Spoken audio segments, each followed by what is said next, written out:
So ఒకసారి చెప్పుదాం చివరిసారిగా అనిపించింది అందుకోసమే.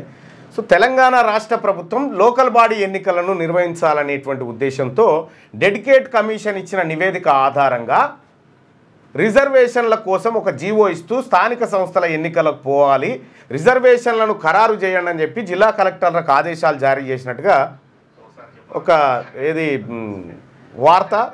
దాదాపుగా ఎవరికి ఎన్ని వస్తాయి ఏం కథ అనేటువంటి చర్చ కూడా చాలా సీరియస్గానే పెట్టిరు. విషయం ఏంటంటే తెలంగాణ రాష్ట్ర ప్రభుత్వం ఇవ్వబోతున్నటువంటి జీవో, దాని ద్వారా జరిగేటువంటి పరిణామాలు ఏంటి, దాని ద్వారా నిజంగా బీసీలకు రిజర్వేషన్లు రాబోతా ఉన్నాయా, ఈ అన్ని అంశాల్ని మనం ఒకసారి కులంకషంగా చర్చించుకోవాల్సినటువంటి సమయం. బీసీ ప్రజలను మరింత అప్రమత్తంగా ఉండాల్సినటువంటి సమయం అనుకోరాదు. ఒక మాటలో చెప్పాలంటే మనము మరింత అప్రమత్తంగా ఉండి ఏమాత్రం ఏమరపాటు వహించినా ఇబ్బంది అవుతుంది. ఎందుకంటే చాలా తెలుసు కదా ఇక మీకు రాష్ట్ర ప్రభుత్వం సంగతి, ఇలా కథ కార్ఖానంతా ఏ రకంగా వీళ్ళు చీట్ చేసుకుంటూ వచ్చారు ఏందనేది. ఆ అంశంలోనే ఇవాళ వెలుగు దినపత్రికలోనూ ఎందులోనో చూసిన నేను, వెలుగులో వచ్చింది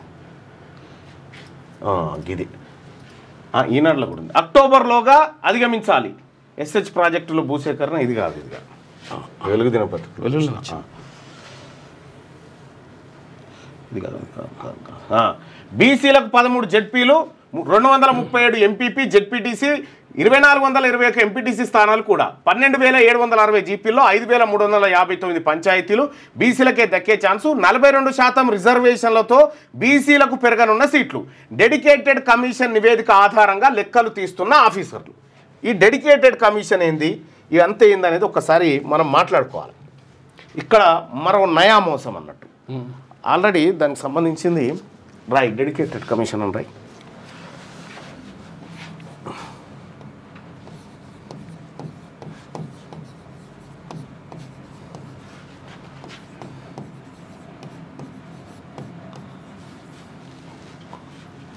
డెడికేటెడ్ కమిషన్ అంటే సుప్రీంకోర్టు ఏది Indira Sahani versus union of India, Indira Sahani versus దాన్నే మండల్ కమిషన్ అని కూడా అంటారు. ఏది ఆ కేసు మండల్ కమిషన్ కేసు అని కూడా అంటారు.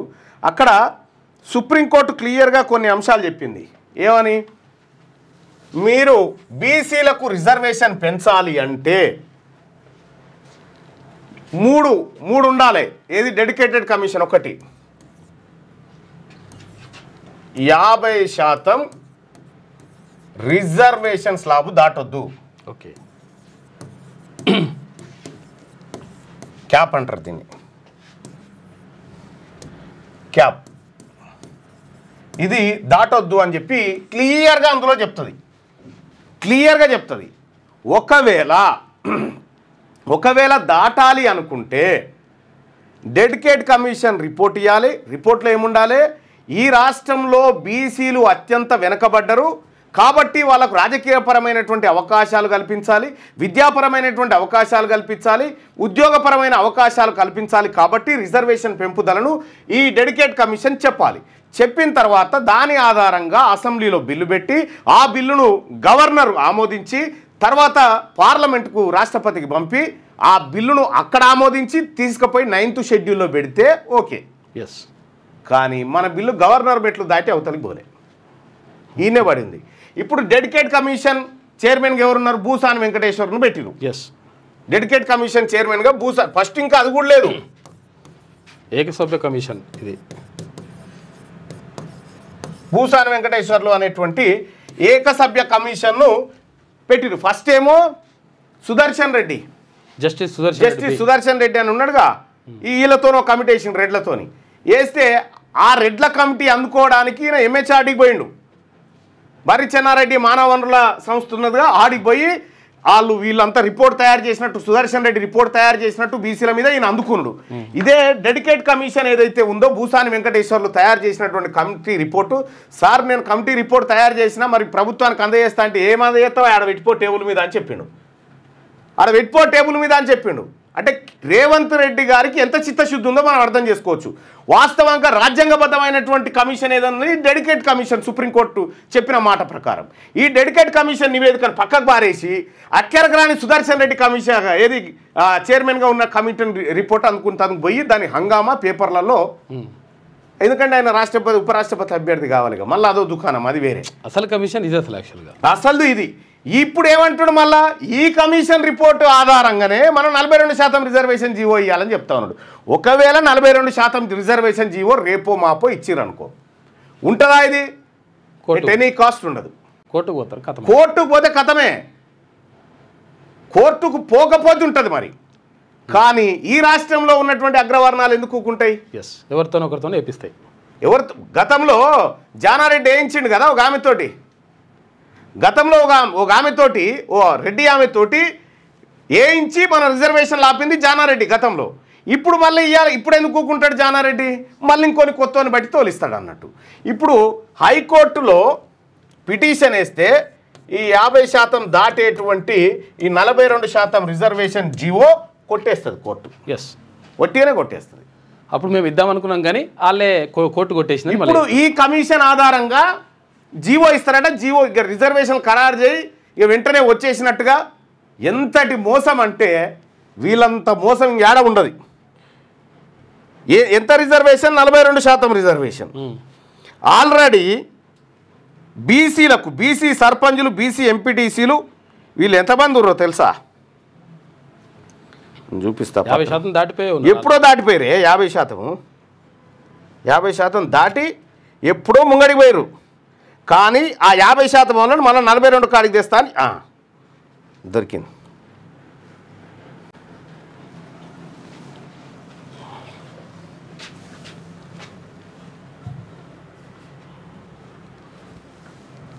చలో ఇగో రిజర్వేషన్ ఎప్పుడు 2013లోనే బీసీ సర్పంచులు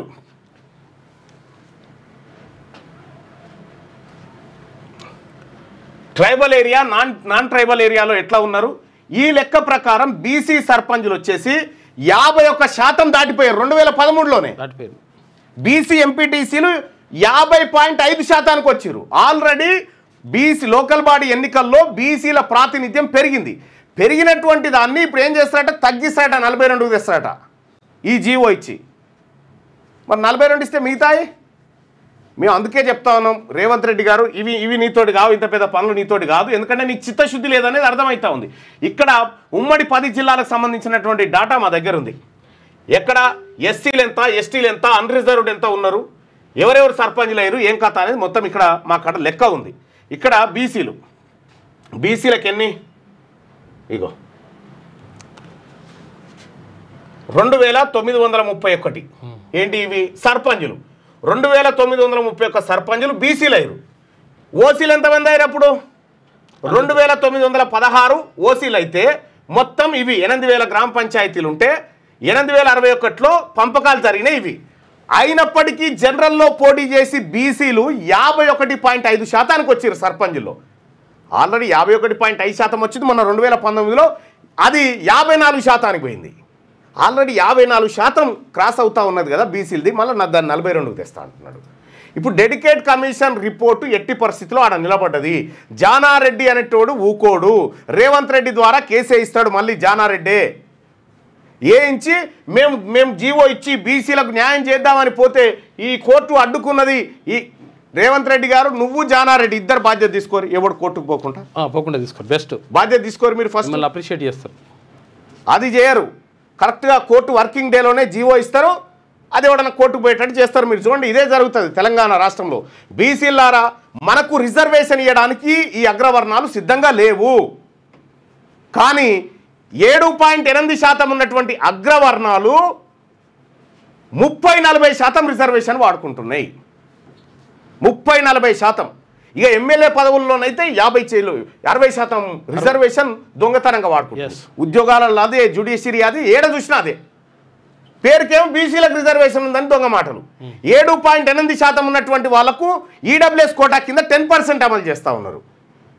ఈ ఈడబ్ల్యూఎస్ కోటా కింద నేనే 3 సార్లు ముఖ్యమంత్రి గారిని కలిసి చెప్పిన, ఈడబ్ల్యూఎస్ కోటా అక్రమంగా అమలవుతా ఉంది. ఇక్కడ దానికో కమిషన్ వేసి వాళ్ళ జనాభా ఎంత ఉందో తీసుకురండి, అందులో అర్హులైన వాళ్ళు ఎంత ఉంటారంటే ఈ తెలంగాణ రాష్ట్రంలో ఈడబ్ల్యూఎస్ కోటాకు అర్హులైనటువంటి వాళ్ళు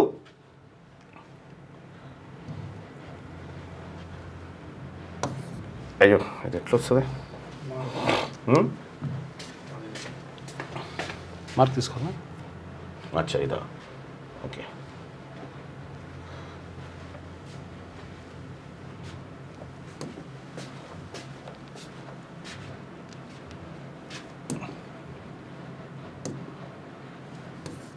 పోయిందిగా. అచ్చా క్లోజ్ చేయద్దా?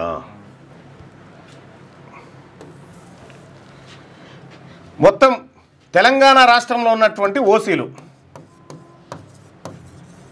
ఓసీ జనాభా కేసీఆర్ లెక్కల ప్రకారం 7.8%. కానీ వీళ్ళకి ఇస్తున్నటువంటి రిజర్వేషన్ ఎంత? 10%. ఏది రెడ్లు వెలమలకు వీళ్ళందరూ కలిపి ఈడబ్ల్యూఎస్ 100% రిజర్వేషన్. వీళ్ళకు 100% కాదు, 120%. అదే బీసీలు తెలంగాణ రాష్ట్రంలో బీసీలు ఎంతమంది ఉన్నారంటే 62% ఉన్నారు. ఈ 62% మందిని తగ్గించి 56%గా చూపించి ఇందులో మిగిలినటువంటి 6% తెచ్చి వీళ్ళు కలుపుకొని మాది 15% ఉందని చెప్పి దొంగతనంగా వాడుకుంటా ఉన్నారు అన్నట్టు. అయితే వీళ్ళకు 42% రిజర్వేషన్ కూడా కాదు. ఇది వచ్చేదిగా సచ్చేది కాదు, చెప్తున్నట్లు అంతే. ఇది కేవలం దొంగ నాటకాలు ఇవన్నీ. ఇక్కడ ఫస్ట్ మాకిచ్చుడు కాదు బా, దీని సంగతి ఏందో చెప్పు. దొంగతనంగా ఉద్యోగాలు పోతా ఉన్నాయి, దొంగతనంగా సీట్లు పోతా ఉన్నాయి. ఇక్కడ దీని సంగతి ఏందో చెప్పండి. ఈడబ్ల్యూఎస్ కోటా సంగతి ఏందో చెప్పండి. మీ చేతిలో ఉంది కదా, నీ చేతుల్లోనే ఉంది కదా. ఇది కేంద్రానికి పంపించాల్సిన అవసరం లేదు, ఏది అవసరం లేదు. ఇది నీ చేతిలో ఉన్నది తగ్గించడం. మొత్తం క్యాన్సిల్ చేసిన చేయొచ్చు ఒకళ్ళు చేయాలనుకుంటే. తమిళనాడు ప్రభుత్వం రేపటి బీసీ ప్రభుత్వం వచ్చిన తర్వాత బరాబరా పనిచేస్తుంది. రేపటి బీసీ ప్రభుత్వంలో అక్రమంగా మీరు వాడుకుంటున్నటువంటి ఈడబ్ల్యూఎస్ కోటా ఏదైతే ఉందో ఈ ఈడబ్ల్యూఎస్ కోటాలో అసలైన అర్హులకు ఎంత శాతమో అంత శాతం ఇచ్చి మిగతాది ఖచ్చితంగా రద్దు చేస్తాం రేపటి తెలంగాణ రాష్ట్రంలో. ఇక 42% రిజర్వేషన్ ఇవ్వమంటే చూసిరు కదా. 2024 ఫిబ్రవరిలో జీవో ఇచ్చిండు. 2025 ఏది 2025 ఫిబ్రవరి దాకా ఆ జీవో కాగితం కింద వేసుకొని పన్నాడు రేవంత్ రెడ్డి. ఏదో చేస్తున్నట్టుగా యాక్టింగ్ చేసి ఒక ఏడాది గడిపిండు. ఇప్పుడు 42% రిజర్వేషన్ అని ఇంకో ఏడాది కలుపుతా ఉన్నాడు అన్నట్టు. ఇట్లా బీసీలను నయవంచనకు గురి చేస్తూ ఉన్నారు. అందుకే బీసీ ప్రజలారా, ఇది మన ప్రభుత్వాలు కావు, ఇవి అగ్రవర్ణ ప్రభుత్వాలు. జానారెడ్డి అనేటోడు ఎప్పుడైతే ఎంటర్ అయిండో ఇందులోకి, జానారెడ్డి ఎంటర్ అయినంటేనే దీన్ని ఖతం చేయడానికే జానారెడ్డిని పిలిచిందే దానికోసం. ఇలా తెలంగాణ రాష్ట్రంలో బీసీలంతా ఇదే అంశం పైన ఒక్కతాటి మీదకి వచ్చి ఈసారి ఎట్టి పరిస్థితిలో బీసీ తల్లి పాలు తాగిన బిడ్డలుగా బీసీలం ఈసారి ఖచ్చితంగా ఈ అన్యాయాన్ని ఎదిరిస్తాం, ఈ అన్యాయాన్ని బద్దలు కొడతామని చెప్పి ఇవాళ ప్రజలంతా ఒక్కటైన సందర్భంలో ఈ యాక్టింగ్ అంత ఇదంతా. 42% రిజర్వేషన్లు ఒకవేళ జీవో ద్వారా సాధ్యం కాకపోతే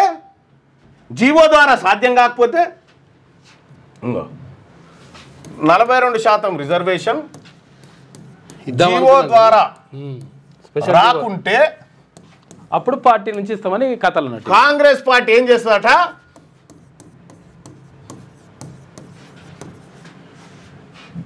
42% బీఫామ్లు బీసీలకు ఇస్తుందట. బీఫామ్లు ఎట్లా అంటే యాకుత్పుర, చార్మినార్, చంద్రాయన్ గుట్ట ఈ బీఫామ్లు ఇస్తుందట. అంటే పార్టీ పరంగా టికెట్లు ఇస్తుందట, ఓడిపోయే దగ్గర ఇస్తుంది. ఈ 42% నేనేమంటున్నా రేవంత్ రెడ్డి గారు, మొన్న కుటుంబ సర్వేలో కుల సర్వేలో మీ అప్పర్ క్యాస్ట్ వాళ్ళు 15% అని రాసుకున్నారు కదా, మీరు వాళ్ళకి ఇచ్చే రిజర్వేషన్. ఈ మాకు 42 ఎందుకు ఇచ్చాడు బీఫామ్లలో? మీరు 15 తీసుకోరి, వాళ్ళు దాటొద్దిగా. మిగతాది ఉంటే మేము చూసుకుంటాం, మా బీసీలు చూసుకుంటారు.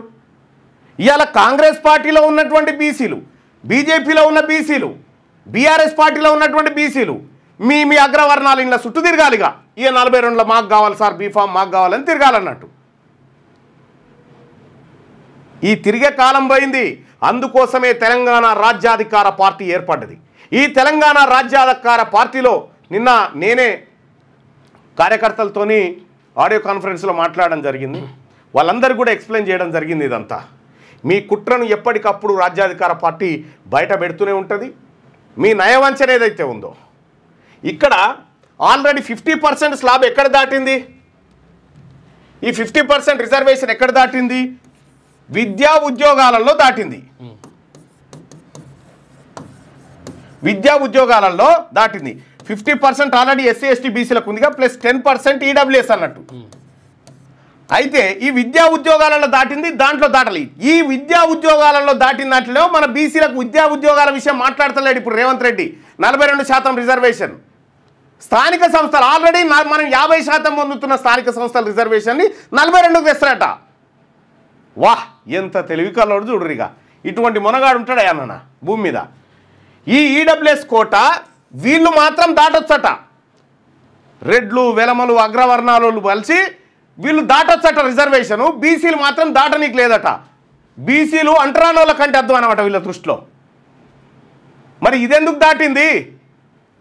సుప్రీంకోర్టులో ఈ విద్యా ఉద్యోగాలలో ఆల్రెడీ 50% క్రాస్ అయిందనేటువంటి సాకు చూపించి ఒక పిటిషన్ వేసిన మనం ఇప్పటిదాకా ఎందుకు కోర్టుకు పోలేదు? వీళ్ళకు చిత్తశుద్ధి లేదు. ఒకసారి మనం లైవ్లో కూడా ప్రజలను అడిగే ప్రయత్నం చేద్దాం.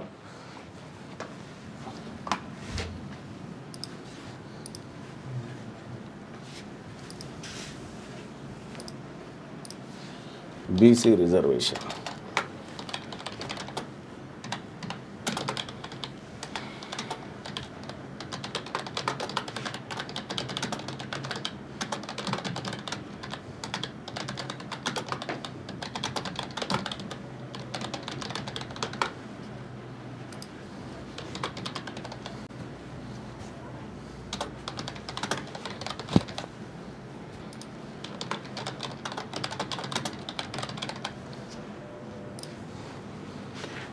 ఇక క్లారిటీ ఉంది క్లియర్గా. బీసీలకు 42% రిజర్వేషన్ ఇవ్వడానికి రెడ్డి ప్రభుత్వం సిద్ధంగా ఉందని మీరు భావిస్తున్నారా?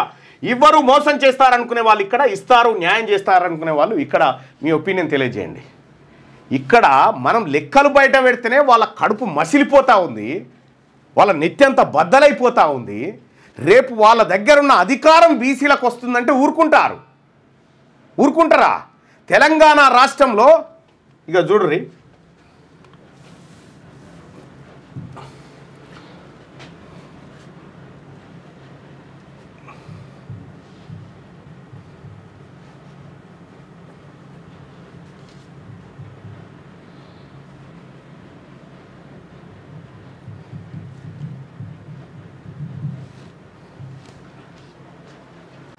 తెలంగాణ రాష్ట్రంలో ఇక చూడుర్రి లెక్కలు. According to the 20th livestock census conducted in 2019, the provisional population of Telangana రాష్ట్రంలో గాడిదలు ఎన్ని ఉన్నాయంటే 2000 ఉన్నాయి అని చెప్పి లెక్క రాశారు. 2000 గాడిదలు ఎన్ని ఉన్నాయంటే పందుల లెక్క కూడా ఉన్నది.